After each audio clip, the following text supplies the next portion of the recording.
Hello, and welcome back, Lincoln family. I know it's been a little while since our last episode, but we are back in our series of the Sit Down. Today with me, I have our Lincoln principal, Mrs. Hurt, and we get the opportunity today to talk to someone who is one of the most respected and vital pieces of our reading team here. One of our reading specialists, Dr. Jessica Paulson. She has been teaching with Bismarck Public Schools since 2004, primarily with first and second grade. She has a bachelor's in secondary education and an honors for secondary education in English from UND, as well as bachelor's in elementary education through UND, as well as a master's in educational leadership from the University of North Dakota, and most recently a doctorate in educational leadership and administration through the University of Mary. So Dr. Jessica Paulson is here with us today, and we'll get into the conversation. Hello, how's it going? It's going great. Awesome. So before we get started, just kind of getting to know you more and asking some questions, we're going to do some rapid fire questions. Essentially, we're going to just ask a question. First thing comes to your head, you answer, try not to think about it too much. There are no wrong answers except for one of the questions. There is a absolute wrong answer, so don't get that one wrong. Can I just tell you that I already know what her answer is going to be on the first one? Oh, I know too. Okay, good. And that's fine. Like, we already know that answer. We do. Readers may not know, or listeners may not know that answer, though. I can't wait. Okay, the first question is, would you rather watch sports all day, read a book, or go for a hike? Read a book. Shocker. Surprise! Never thought that would be it. What is one thing that your students would be surprised to know about you? They might be surprised to know that I have participated in triathlon. Oh. So, yeah. Did you do the whole triathlon, or were you part of a team? Yes, I did the to do. whole triathlon. Oh man. Yep. So I did the Harmon Triathlon in 2017, and I had to swim, I want to say 2/3 of a mile, and then run 5 miles and bike 26 miles. Oh my gosh. Yeah, that's crazy. Good Yep. for you. Yep. I did not know that about you either. Yep. Super fun. Does not sound like fun to me. It'd be fun just watching someone else do it. Would be great. Okay, this is the one that has a correct answer, Okay. so don't get this one wrong. What is one topping that should never be on a pizza? Oh, pineapple. Thank you, Lord. Pineapple is the best. No. That is my answer. It's just wrong. I can't- like pepperoni and pineapple or pepperoni and sauerkraut. pepper. What? Yep. Favorite Listen, pizzas I know we're in of German all country, times. but pepperoni and sauerkraut is a cardinal sin.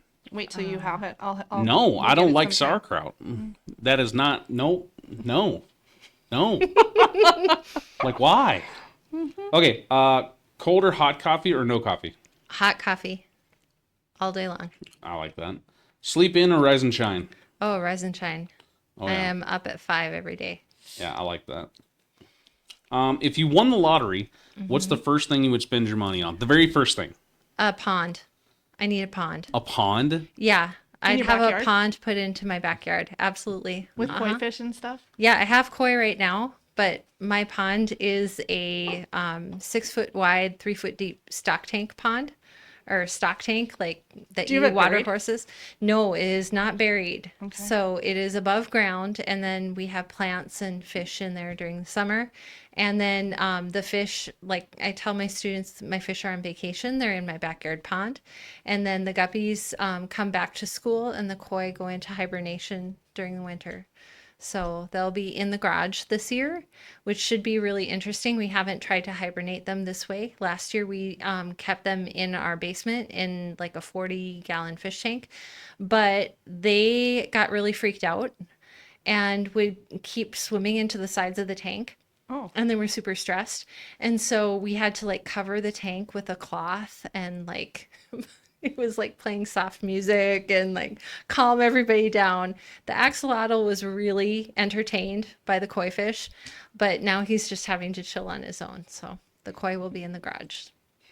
That's funny. Yeah. Wow. One of my aunts back in Arkansas had goldfish in like a little pond around her house. Those things got huge. Not little tiny goldfish, like Yep, big ones. they get big. Yeah, they got huge. But if you were down south, you just need uncle, cousin, whoever's got a backhoe, and you just Yep. you got a pond. For sure. But up here, you can't do that because you will have water problems. Okay, you can ask some of these too if you want. I mean, you're knocking it out of the park, so I'll just continue to Tough questions. just chime in when I need to. Okay, dream vacation if money wasn't a problem. I would go all over. Well, I just go all around the world. Like honestly, everywhere. Probably start in Iceland. Go back to England. I'd spend a lot of time there. England, Scotland, Wales, Norway, Sweden, Finland, all of it. Would you want to drive a majority of it, or would you want to like do the train / fly / drive? Yeah, fly and trains. Trains are awesome all across Europe. So Yeah, I would love would to do hit some trains up in Europe. Yep. Okay, if your life depended on it, how far do you think you could run without stopping? 8 miles. If your life depended on it, though. Yeah, if my life depended on it. That's a pretty defined number, 8 miles. Yeah, if I had to. That's an exact Yeah. number. There was a time in my life where I could have done 8 miles. Yeah. Now I could probably do 8 blocks. I did like a 5K Yeah. Mini once in blocks. college. I didn't Yeah. race in a 5K, but I like worked Yeah. up to where I could run that much. Right. And that was dunsies. So I've done 5Ks. And then I did the triathlon, and then I've done 2 half marathons. And yeah, I think if I was really scared and I had people chasing me, I could do 5 to 8. Yeah, somewhere in there. I feel like you 8 do at the less because the outside. adrenaline would like wear you out so fast. I don't know. I don't know. I don't know. You don't have to go Because fast. the chase was on. Yeah. You know. I mean, it's like being Interesting. chased by a bear. You ain't got to be the fastest No. guy. You just have to be gotta faster be than faster than the guy behind you. someone Yeah. else. Yep. Yep. Yep. Have you ever done the Big Muddy or whatever? No. You don't want to do that one? That's a No. whole different level. Yeah, that's a different level of crazy. Yeah. I hear it's just for fun. Like, Yeah, you just it running is. around in the mud and Yep. jump in a trash can. And Yep, for sure. I'm not that outgoing. I'm pretty quiet. So that one doesn't interest me as much. okay, fair Yeah. enough. Fair enough. I have a question on a movie later. Okay. I'll ask you later. Okay. It's a bicycle movie. It's an older Okay. one, Okay. but you may have seen it. It's awesome. I'm going to just write that down so you don't forget. Okay. Thank you. Yeah. And the last one, this is like kind of a for real question. Mm-hmm. If you could meet and talk to someone, anyone, who would it be and why, living or dead, but a real person in Oh. history? Oh my gosh. That is incredibly hard because I love history and I find everybody fascinating. Wow. I really think it would be fascinating to go back and have a really good conversation with Abigail Adams. So she was the wife of the second president of the United States, and she was very literate and was able to hold her own in a lot of conversations with Adams and Jefferson. She was always kind of over his shoulder. There are lots of really in-depth letters between the two of them. The Adams couple, they were very much in love their entire marriage, and lots and lots of interesting things I think that she would have seen. So probably her, but that's a really hard question to answer. It is, especially like on the spot. Yeah. And my kids will say, wrong. You're not supposed to answer that. The answer should be somebody else, but that's okay. It's your answer. Yeah, There is I know. no wrong answer on that one. Yeah. What would your kids say that you should say? Well, my kids would say that I should answer Jesus, like Oh, that okay. you would Yes. answer him, Yeah. right? But I think that that's a different topic. There it is. Yeah, Yep, it's a whole different it's a It's a whole different segment. Yep. Not this podcast, but Nope. lovely information.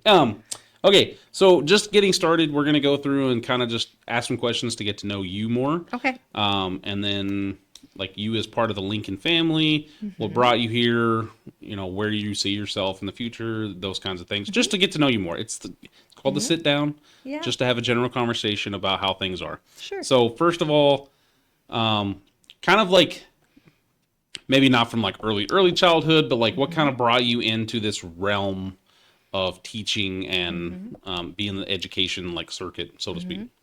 Okay, so I am a fourth generation teacher, and my parents were both teachers, and they moved to Bismarck after teaching in Glen Ellen, and my dad became an insurance agent, and my mom became a stay-at-home mom. And I always knew that I loved working with kids. I really thought when I was in high school that I wanted to go to law school. And I ended up with a degree in English and secondary education. And I took some pre law classes and decided that I really hated those. It was terrible.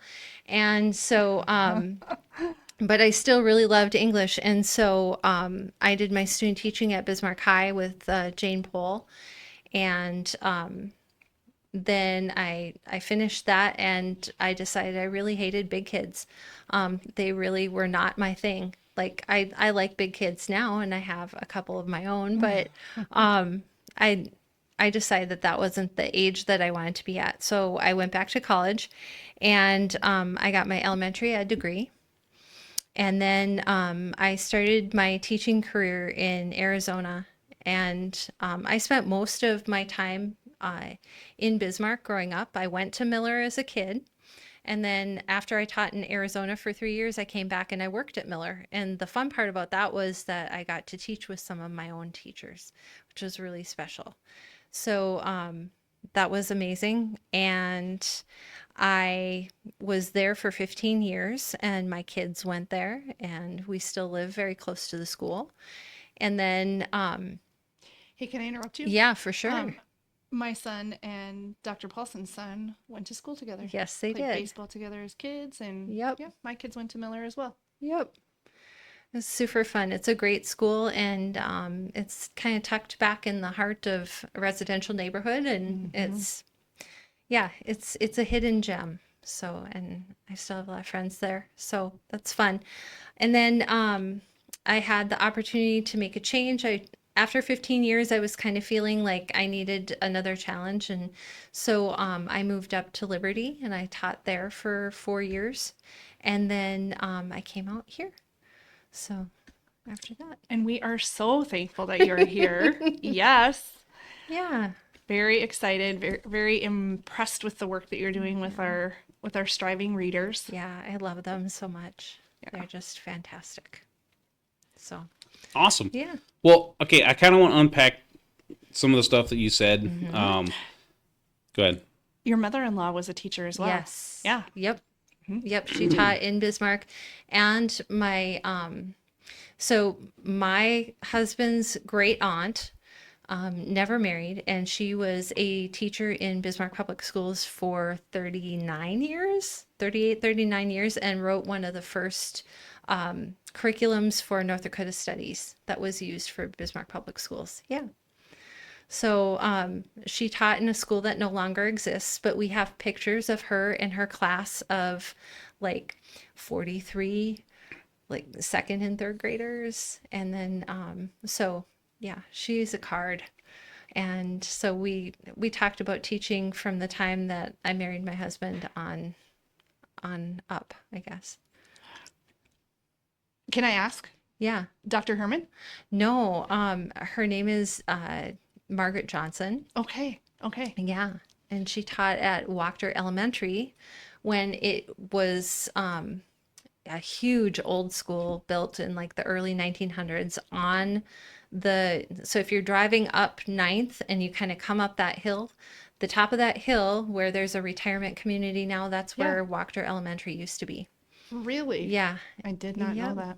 Yeah. Yeah, she was a really fantastic lady. She's very interesting. So when I met Great Aunt Marg, all the kids called her Grandma No-No, and she lived in a little pink house over on Sunset Place, and everything that she had was pink. Oh my Everything. goodness. So I would help her with her laundry because she's getting up there in age, and we'd hang stuff out on the line together, and you just see a sea of pink on her line. It was really fun. So Why did they call her Grandma No-No? because when my husband was little, she had to take quite a number of medications. She had broken her leg in in a fall and ended up having to take quite a few medications for the rest of her life because it never healed very well. And so one time when my husband was little, he started reaching to get into some of her medications, and she said no, no. And from the time on, then he called her No No. And so the rest of the kids called her No No as well. That is fun. Yeah. Yep. So So did you know from like a really early age when you were a kid? When you were a kid, what did you have ambitions to do, or did you just kind of like, I'm going to go to school and see what happens? so when I was a kid, when I was in sixth grade, I thought I was going to go into politics. I really loved that, and I still am very interested in that. I care very deeply about our democracy and how children understand how our country works. I also thought I was going to go to law school. So when I was in high school, I did a mentorship program. So I graduated from Century High School, and at that time, Ethel Keeley, who's a fantastic person, was running a mentorship program for high school students to go out into the community and follow around different people within the community that signed up to share their lives with high school students. And so I was able to follow Barb Evanson at the state capitol while she was serving in the Senate, and I really loved that. And then I was also able to follow around Michael Hoffman, who was a public defender, and I really enjoyed that as well. And so I thought that the law was going to be my career, and I got to UND, and it was After not. those two classes. Yeah, not for me after that. And I'm glad I figured that out. What do you think it was about those two classes that kind of solidified that the law was not your area of expertise? I think it had to do with so when you're studying the law, there is a very okay, first of all, I'm not very good at memorizing things. And there are a lot of things that you have to be able to cite from memory when you're arguing a case. There is a ton of reading, which I don't mind, but some of it can be really, really dry. Also, I don't have a lot of patience when things, I have a really bright line for things that are wrong and things that are right. And when things are not on the right side of right, so to speak, it really bothers me. And so that kind of gray area sometimes is not really what I would want to be involved with. So that was part of it as well. Yeah, because sometimes in law it can get a little gray in things. Ambiguous. It's not about what Yeah. you know; it's about what you can prove. Right. Exactly. And I think as I've gotten older, I think I've come to understand more about that, and I probably do a better job now as a lawyer as from when I was young. Like I was not as disciplined as I am now.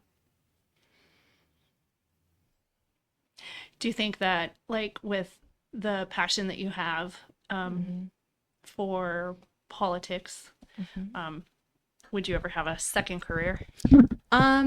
Possibly. Yeah. Yeah. Like running for office or helping with like another person in office. Possibly running for office. Oh, interesting.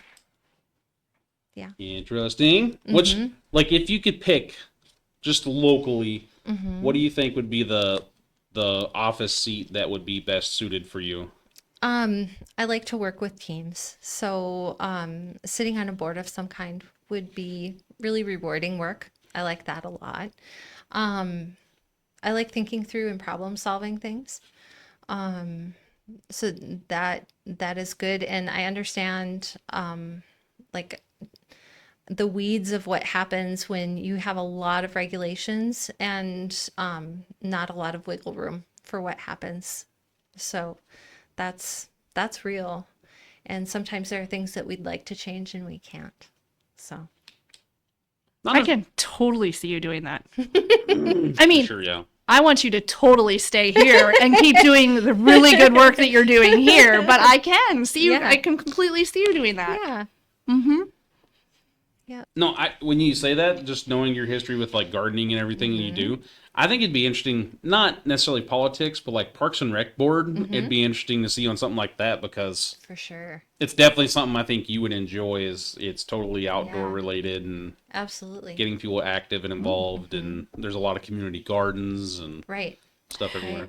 I mean, there's also passes to all the golf courses too. So I don't know if you golf. Do you golf? I do not golf very well. I golf when I have to. Do you golf?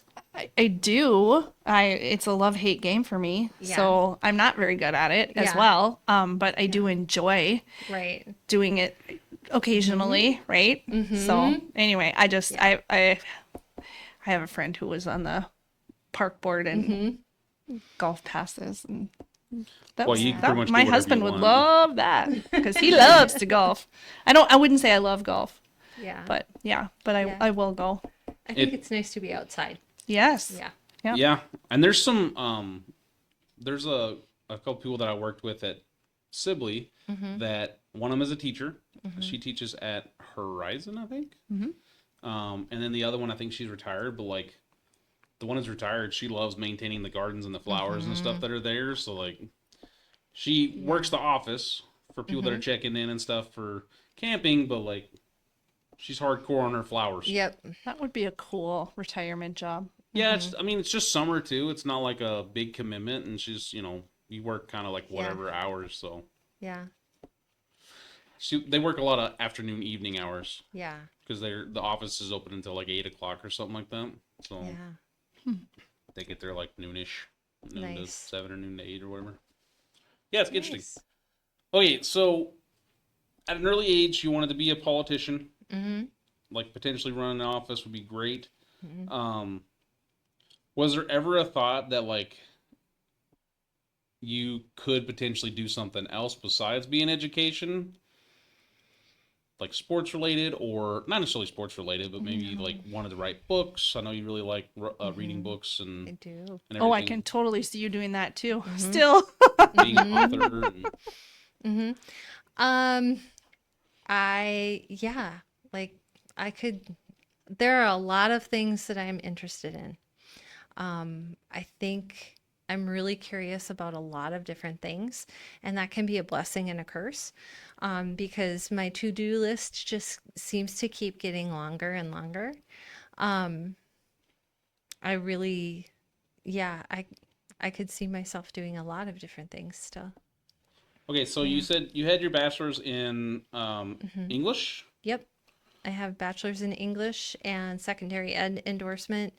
And I also did an honors thesis at University of North Dakota, where I studied I studied right-wing military conspiracy theorists and militias and the effects that social media was like, the internet, how they were using the internet. And like, granted, this is way back, so like 1996, so that's a long time ago. It's interesting that that's even Yeah. like a topic of discussion to study. Yeah. Yep. And I was then- really interested in that. But you have to remember the early 90s was the time when the Waco standoff happened, and there were a lot of things happening in Idaho.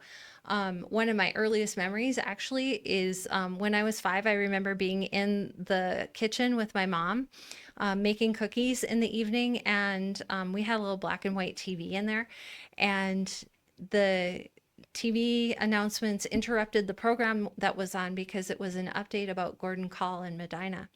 And I remember that very clearly because it kind of scared me. And my mom had to explain to me what was happening, but it was a very very strong memory that I still have. And so I think that probably had something to do with my choice of topic, in that it was fairly current event back then. Like a lot of the militia groups that were tax protesters and things like that. So yeah.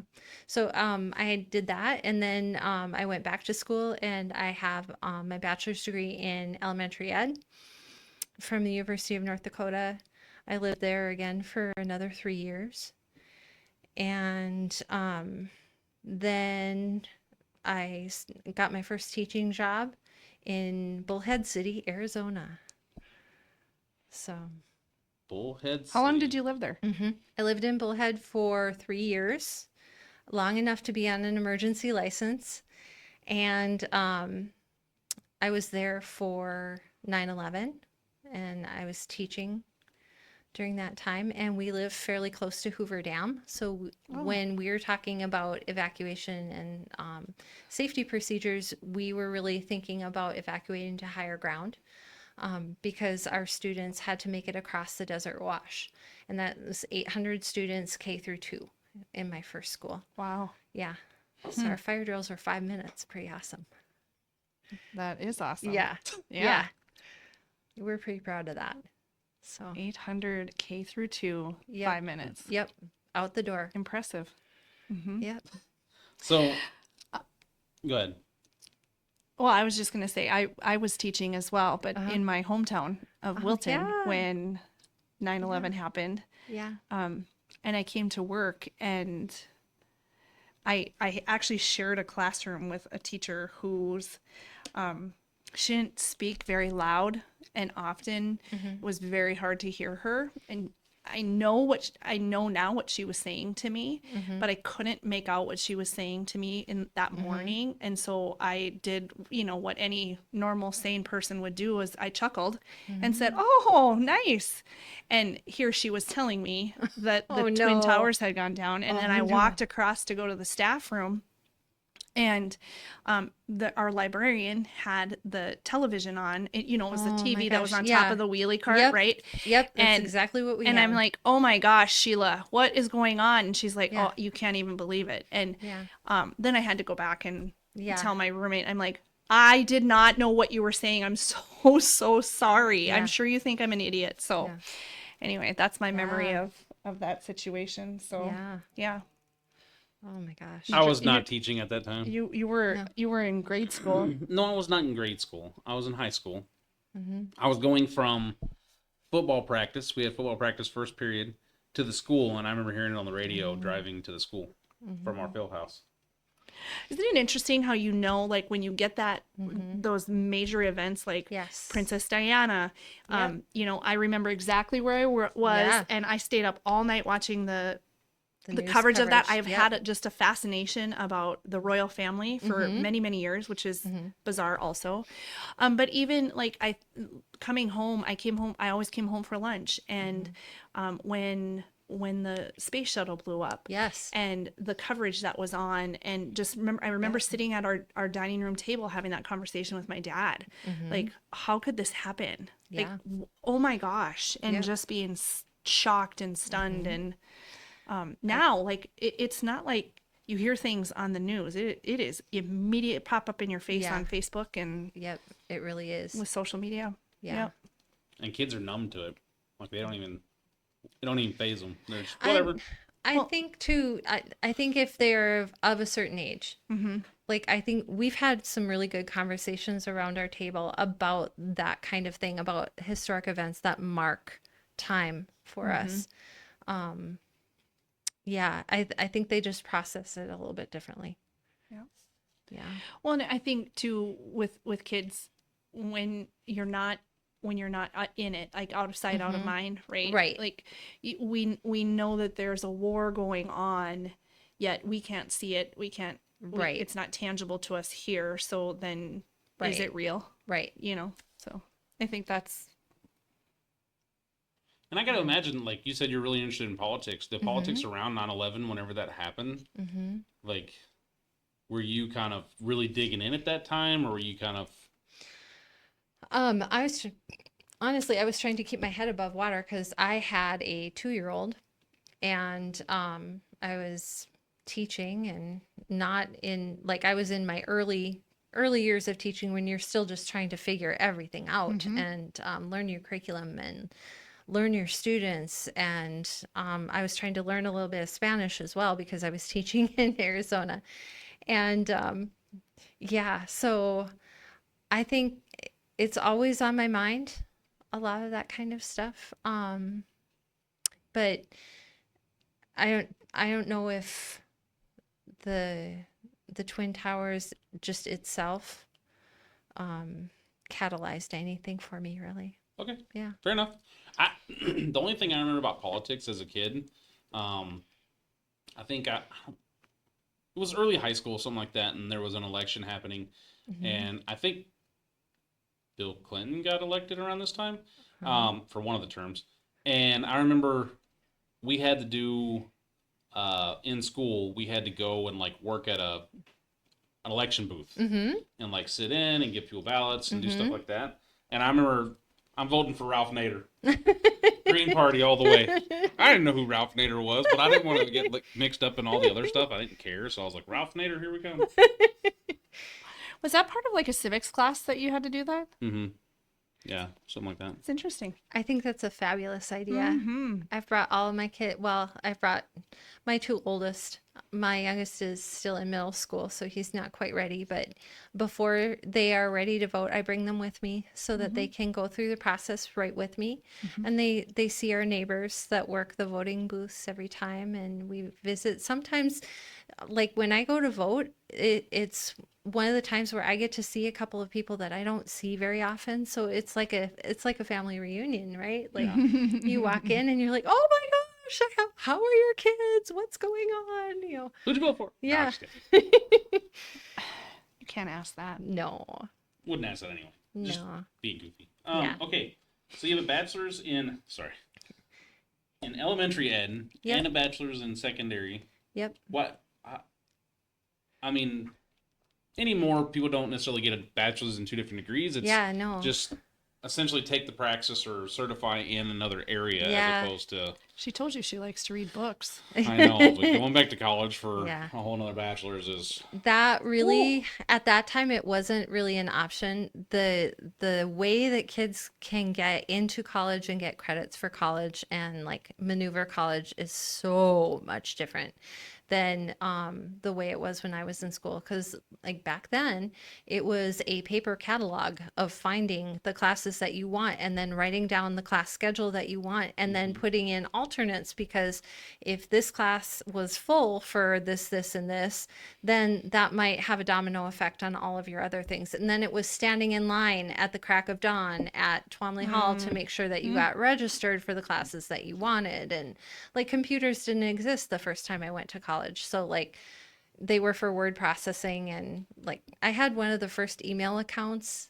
my senior year of high school through Send It, which is like the state platform back in the day. And yeah, that was Ethel Keeley. She was into having us try all kinds of different stuff. So yeah, yeah. So it wasn't the same as it is now. So yeah, I did go back to college and I got a second degree, and then And a third and a fourth. and a third and a fourth. And so we did after I started teaching here in Bismarck, I really was thinking hard about my master's, because that's one of the ways that you can get up the pay scale here. And I had two little kids by that time, and you know, we were homeowners, and I was really thinking about the future. What if something happened? And so I went back to school and I got my master's in educational leadership through UND. And one of my professors kind of gave me a little poke and said, hey, have you thought about getting your doctorate? And at the time I was like, are you kidding me? I have a 2.5-year-old daughter. This is ridiculous. And so it was a hard pass at that point, but then it had been sitting on my heart for a really long time. So when the pandemic started, it, like for a lot of people, I'm sure, it brought a lot of things into very clear focus for me. And that was one thing that I felt like I really needed to do. Um, okay, so I kind of want to jump into your PhD. Mm-hmm. When did you establish your PhD? Okay, so the program I went through is an EDD. It's a little bit different than a PhD. My program was at the University of Mary, and it's EDD is equivalent in educational field to a PhD. Um, you you asked when did I start? No, like when did you get it? Oh, when did it? Yeah. I got my degree April 27th. So like on your degree license as ED as opposed to PhD. Yes, it Okay. is. Yep. Okay, and Yep. ED like so in PhD process, are they Mhm. kind of the process where Yes. you know complete so many classes, but you Right. also have to do the thesis, defend your argument Right. to a certain level Yep. or justify that you have that Yep, exactly. So level. it's expensive coursework. And my last semester, I chose to take statistics, so I don't know what that says about me. And then I also finished my my dissertation that semester as well. And then I had to so when you do your doctorate, you take the coursework and then you also choose a topic that you're interested in studying. And then you design a study around it. So, whether that's a qualitative study where you're looking to tell stories about how things happen, or a quantitative study where you're looking to explain how things happen with numbers. And I chose a quantitative study because my master's capstone was a more qualitative. It was kind of more mixed, but it was more qualitative. And so I wanted to try something different. And so I did a dissertation that was more quantitative and looked at numbers of things. So what was that? What was that study? Okay, so In layman's terms. yeah, in as much layman's as you can. terms. Okay, so my study was about phonological awareness, which is like the ability to hear sounds in language. And phonemic awareness is part of that. And that might sound a lot more familiar to teachers because we have a real emphasis on that, especially in the early grades. So, phonological awareness in our pre service teachers. So, our young friends who are graduating with teaching degrees, what do they know about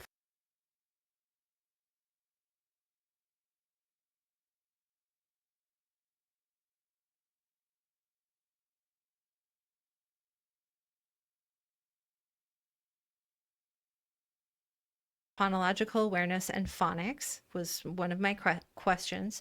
And then also, how do they feel about being able to teach that? So, teaching phonics to our young friends. So, I designed a two-part survey, and each one of my parts had been validated before. And then I combined those, and I had cooperation from all of the different higher ed institutions across the state. And I gave that out to all of the pre-service teachers who were in elementary ed and they were getting ready to graduate. And so they had to take a 42 question, basically a test about what they know about phonics. And then they also answered a 9 question survey about how effective they feel. That's called self efficacy. We talk a lot in teaching about team efficacy and group efficacy, how effective you feel as a group in doing your job and what that means and what that looks like. But it really kind of boils back down to how effective do you feel as a teacher? Because if you don't feel effective and you bring that to a team, it can really affect what the team can do and what they can achieve. So I was really interested in that. And I think that was the part of my study that was unexpected. It's not really the focus of what I started out with, but I was really excited about where it turned out to be. So, Like, can you summarize the results and your findings? yeah, I sure can. So, my 42 respondents had an average score of 68% on the on the phonics battery. So it's not a passing score. And they felt super effective about teaching. So on a scale of 1 to 9, they scored over 7. So it's like 7.2, I believe. I'm pulling those numbers out of the way back of my head. So their belief that they were ready Yeah. was higher than what their Yep. ability actually showed. Yep.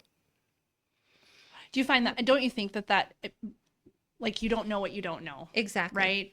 And I think any of us who've been in education can say at the beginning, oh, if I'd have known that my first year, or if I'd have known that my second year. Right.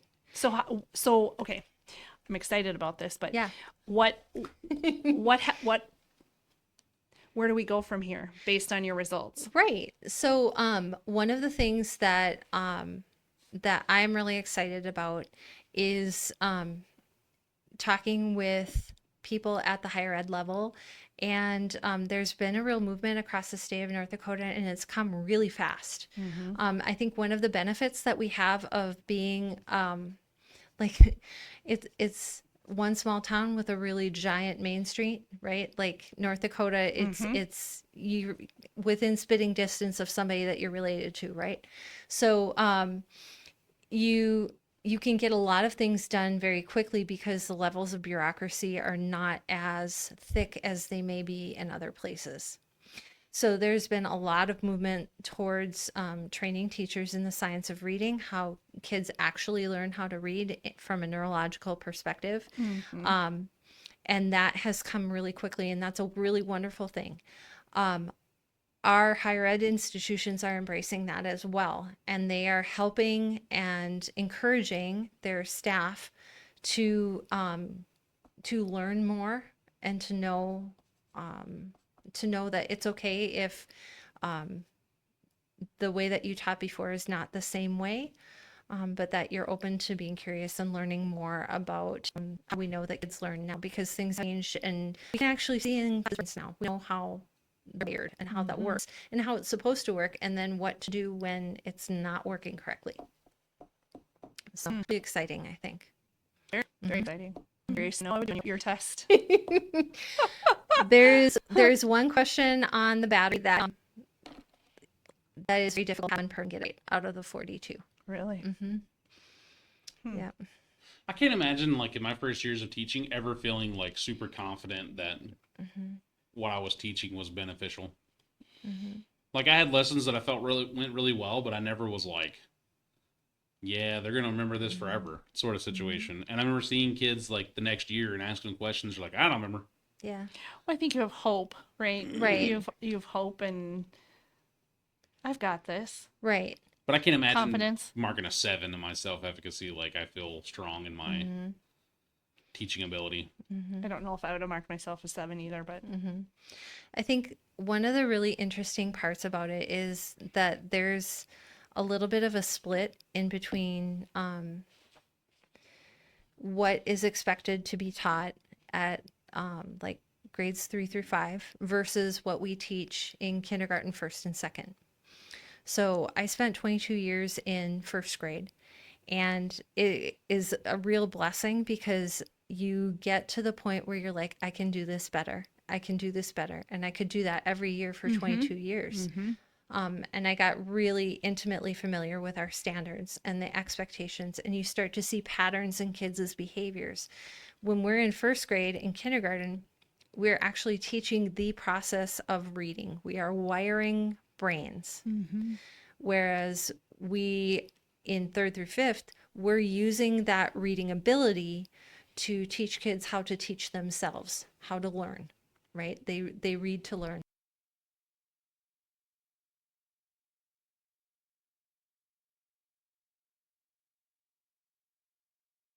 Then, which is a whole different animal.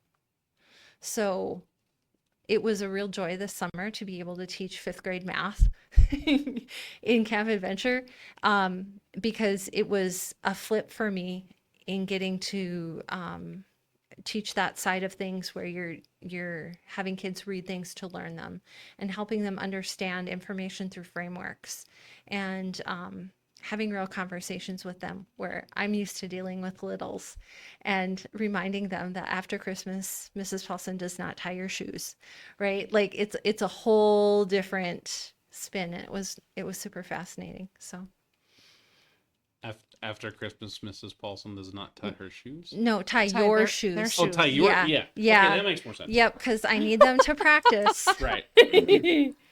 However, someone Yep. did tie my shoes as a kid. Yeah. Yeah. That was different though. That's different.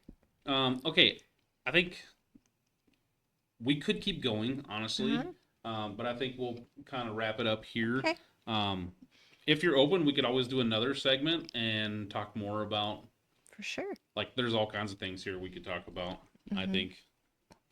Yeah, Vast amount of things for to sure. be discussed. We haven't even touched on gardens yet. I Like know. that's Outdoors and gardening. that's my Yep. favorite. Camping and knot tying and all kinds of stuff. And I'll talk to you later about it, but like one of your students in Camp Ed this summer, I don't think he ever caught anything in his trap we made. But there was, Yeah, we continue his to trap develop making it. abilities You did were say- fantastic. You were gonna make Oh, yeah, the you- movie- the movie- bicycle movie. Yeah, the movie Oh. called American Flyers. No, I have not seen that. Have you not seen it? It's two No. brothers that it's just bike racing, Okay. like professional bike racing. Yeah, And yeah.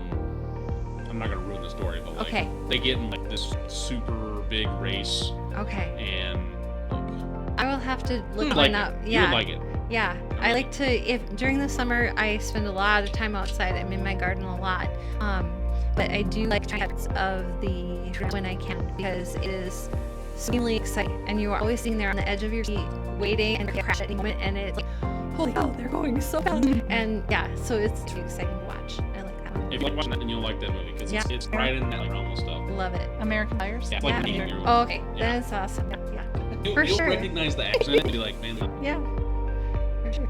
Okay, well we'll wrap up there and then potentially another session. Awesome. Love it. Thank you Thanks. for having me. Thanks, fun. Yeah.